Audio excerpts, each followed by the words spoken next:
So the next step is to do the raw materials budget, and that's based on your production. I'm going to use that same cost of goods sold formula. I'm just going to do this on your materials rather than on your production. So still beginning inventory plus purchase minus ending gives you used.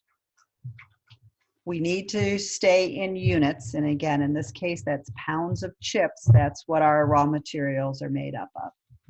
So we need to go look. We have to have some information given about our materials, and we use 4 pounds, and it's at 50 cents a pound. So I'm going to put it there because I know where I'm going to use it. And then I want to do my beginning inventory in pounds of chips. Beginning inventory in January, ending inventory December. So that's going to be on my financial statements.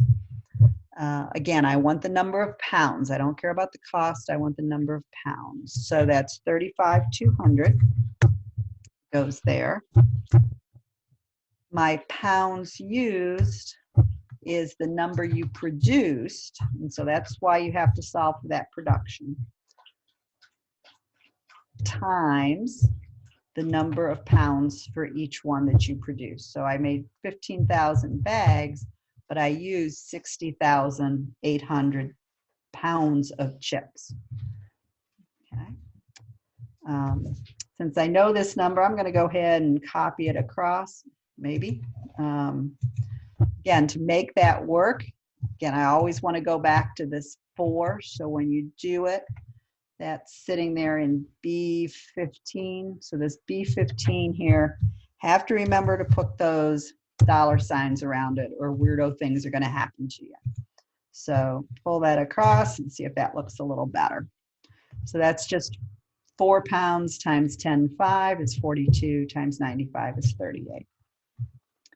So next we need to figure out that ending inventory. Every problem will be different, but it's got to give you some calculation to get there.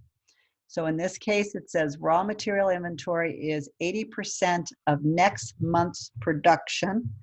So I want 80%, and it makes sense that the number of chips I keep in ending inventory is related to how much I'm going to produce next year or next month, not the amount I'm going to sell. Different problems will be different, so make sure you pay attention on it if it's production or sales. But this is 80% of next month's production. But again, it's the number of chips you need to have that production. So remember, that's what your pounds used are. You used 42 to produce that 10.5. So I really want 80% of next month's pounds used. So again, you have to remember to hit that F4 or get those dollar signs to get the 80% times the next month is 33,600. Then we just want to back up. So these two I need to add together. And then I know some number plus the 35,2 has to equal the 94.4. So again, just double check it and eyeball it, make sure that that looks like you've added and subtracted correctly. If you've done everything right, now we should be able to just pull this over. And this is why we only need, and you see those ones, you know, you have to fix that.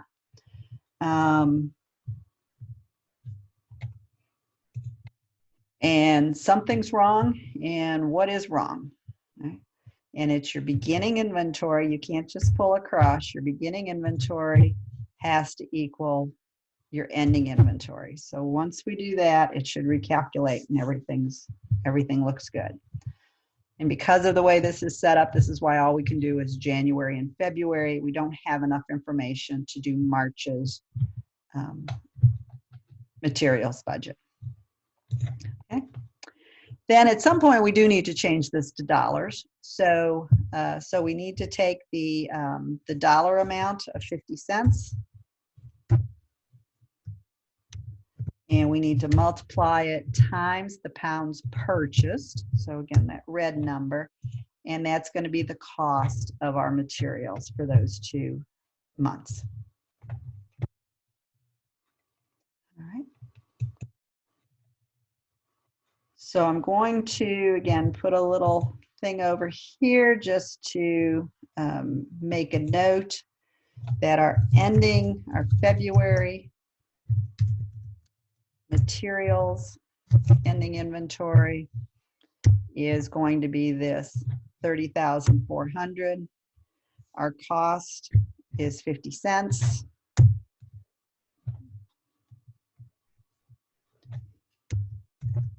And I'll make that look pretty in a second.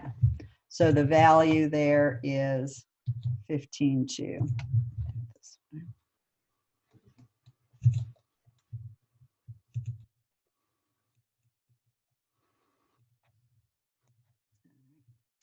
So 15.2 is the value there. All right, questions on the materials budget?